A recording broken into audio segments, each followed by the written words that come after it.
Hello everybody, welcome back. Sports Federation TV, and of course we talk about sport in the Western Cape. With me now is the General Manager of WECSA. For those of you that don't know what WECSA is, the Western Cape Sports Academy. Looks after all high performance. Is it Wayne Weitz, General Manager? Welcome to Federation TV. Thanks, JP. Would that be a fair description to say WECSA is the high performance arm or not really, of sport in the Western Cape?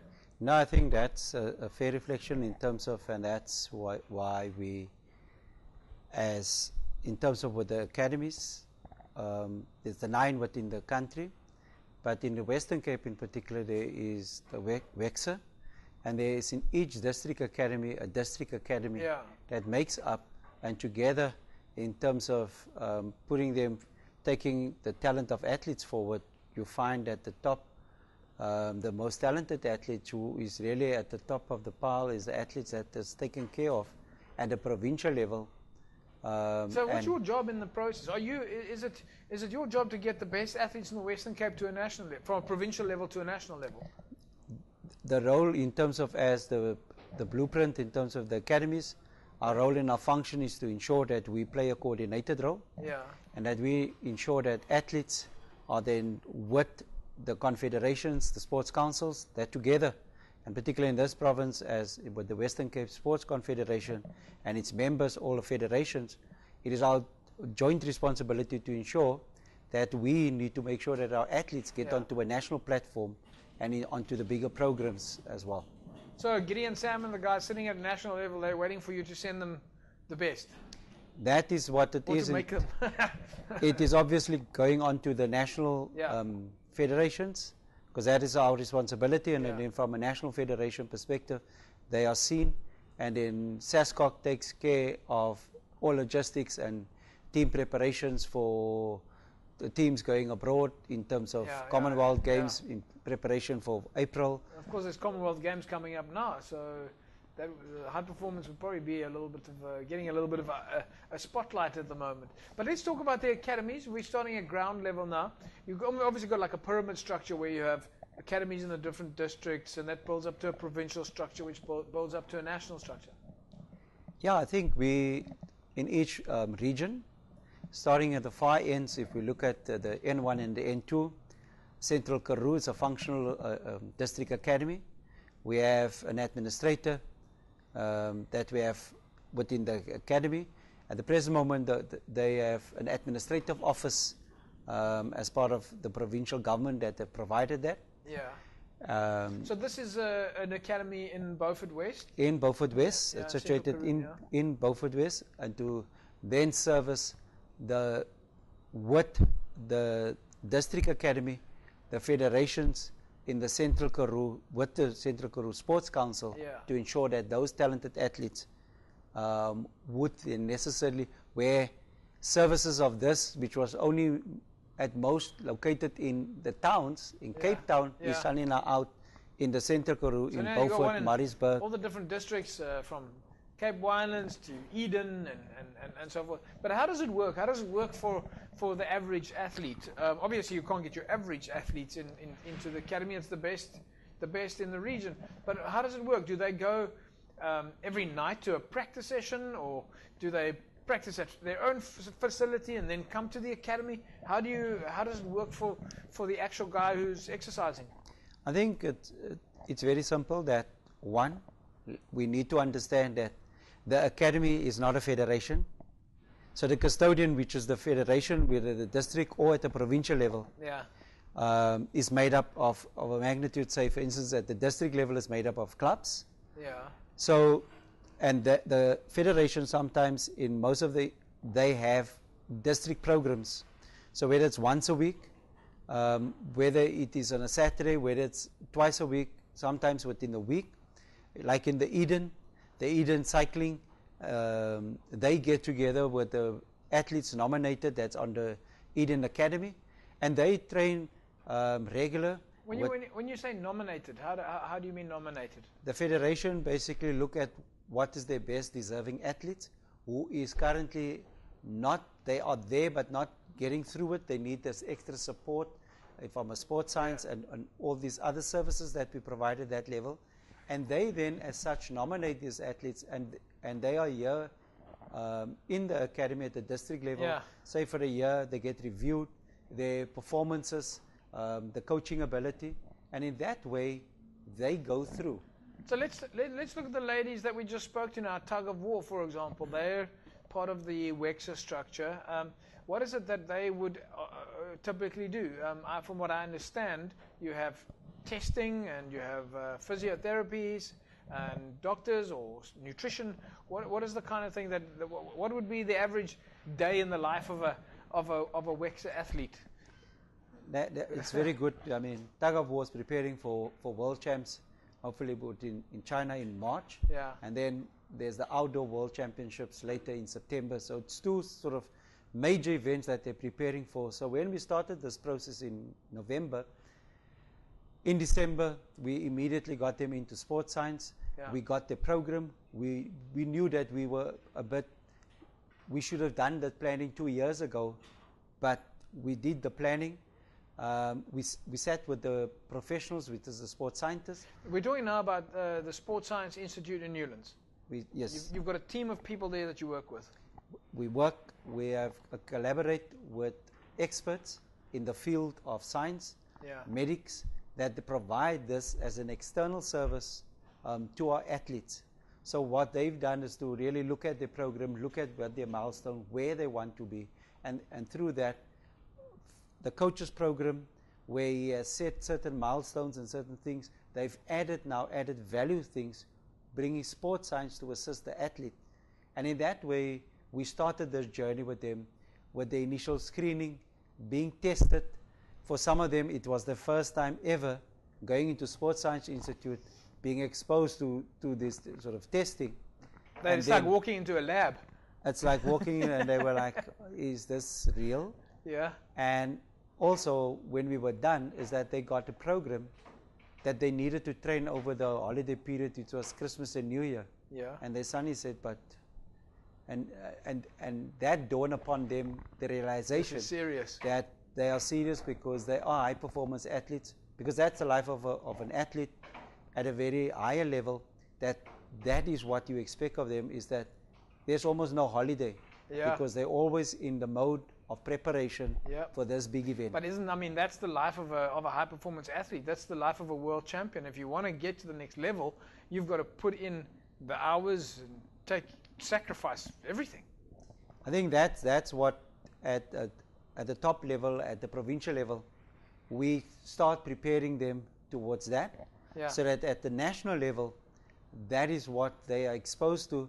It should never be something foreign to them. They should not as such fail, because if you were within the program and you started to take on the ABCs, when you get on that level, it's so much easier to manage all of those things. But I mean, do you think that just from an athlete perspective, I mean, the level of thinking here is a completely different dynamic now. Do you support them also from a psychology point of view? I mean, sports psychology is so big. We've got so many different components of high performance, from the nutrition side to the physical side to the psychology side. Is this something that WECSA takes a global look at? Yes, I think it's important in the life of an athlete that's operating within that space. And it's not that we're not looking at that even at the district level, because we're starting at that level, at the base level, already with that introduction into that, probably as a group. But when you get to a provincial level, it's more of an individual intervention. Yeah. It's like with tug of war. They started to get now where it is now necessary to prepare from a psychological perspective in terms of what is going to happen at the World Champs. So there are sessions planned for them with regards to that preparation, and also group, but also individual, because as much as it's a team effort, individuals make up that team. Because I've seen you do this before. I mean, I remember you working with the football guys who went to China and explaining to them a little bit about the type of stress that they're going to undergo. They're going to be flying, they're going to be eating different food, all the kind of things that you probably wouldn't be thinking about when you're just training at your local gym. Because once you get on that aeroplane, there's all sorts of things that's going to be going on in your mind. As a team sport, as an individual, the stress is completely different. Yeah, I think that's part of it, and that's why we're also thankful last year we started as well from a nutritional perspective, also a relationship that we had with Future Life, where we could now give to our athletes, because some of them have a normal job like myself and others, like you as well, and they're still expected to train and still perform at the higher level. Yeah. And then some of them are training, you and I get up, but they'll be back first training session. By the time we get out of the office, they just finished their second session as well. So they need some nutritional support and some guidance. And I think here's the reason we are very fortunate to have signed with certain athletes, where the dietitians sit with them, look at their program, look at their training regime, look at their volume, look at what is expected of them, and then provide them with nutritional support. And this support is in lieu of just not supplementation, but it's really just shakes. And do you think that the federations have all engaged enough to tell you who their best athletes are? I think we can do much better. Yeah. I think towards the end of last year we had a good shift. Because there was a different approach at different levels, as well from the Confederation, with their members as well. And I think also we going on a quarterly basis, doing reviews in the district level, also help to enlighten our district people that there's talented athletes sitting there. Because you want the federations to come to you and say, here's my best athlete. This guy's got a potential to go win an Olympic gold medal. But if they don't come to you and say to you, here's my boy or here's my girl, then you won't be able to know that they're there.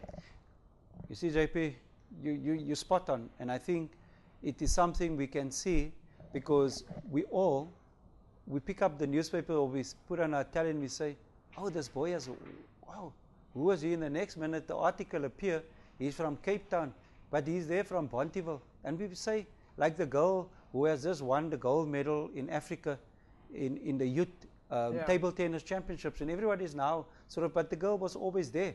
But again, when the call went out, there was a silence, a deafening silence. But suddenly now we use the platforms. Well, this is fantastic, because I know that you guys have put out bulk questionnaires, you've put out surveys to the federations to ask them to nominate and tell them about, and even in the cases where they maybe not going to be taken up in WECSA, you at least know of them. And I think the nice thing about that is that Federation TV and the Confederation are able to identify those athletes that are not necessarily on your program, but we know that they're pretty good performance. So it's nice to be able to give them a bit of a extra awareness. So maybe some of those guys will end up landing on your desk. Yeah, that's what the aim is always. We might not necessarily support all of them in a financial way, but sometimes it is just purely that they're only seeking small little assistance with regards to just some psychology assistance or some direction. And even their coaches. Yeah. So that is what we want to provide. It's not necessarily saying we will provide everything to you, but there are certain things that you specifically are looking for, and that is what you take out. Where do we find out more about WECSA, or where do the athlete? I mean, I suppose they can go to the Confederation website. I know that there's a survey on there, but there's also a WECSA website. Look, they can be going on to the Confederation. That's obviously because the link is there, but also they directly onto WECSA, which is www.wecsa, which is wecsa.co.za. Yeah. And on there, as such, people would be able to see some extra info there. There's a lot of info. And then also people could contact us on the office number. Yeah. So we're not going to give that, otherwise your phone's going to be ringing off the hook up with you getting asked for dinner dates. So but listen, Wayne, thanks for chatting with us.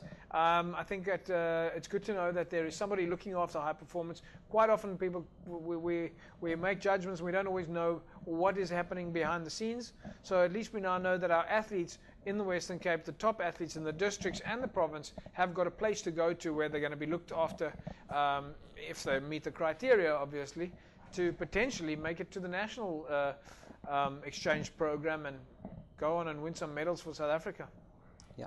Thanks, JP. And just in closing, just to say to the Confederation, but also the membership, which is the federations, we must never stand aside. We must always ensure that our athletes are brought to the fore.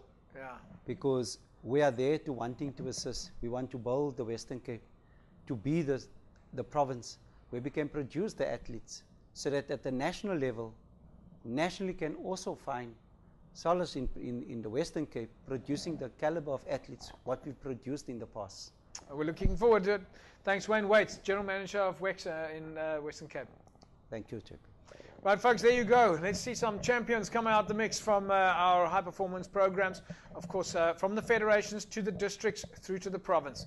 And it's going to be up to the federations to make sure that the academy leaders and the WECSA structures are aware of those athletes that have got that talent to go a little bit further.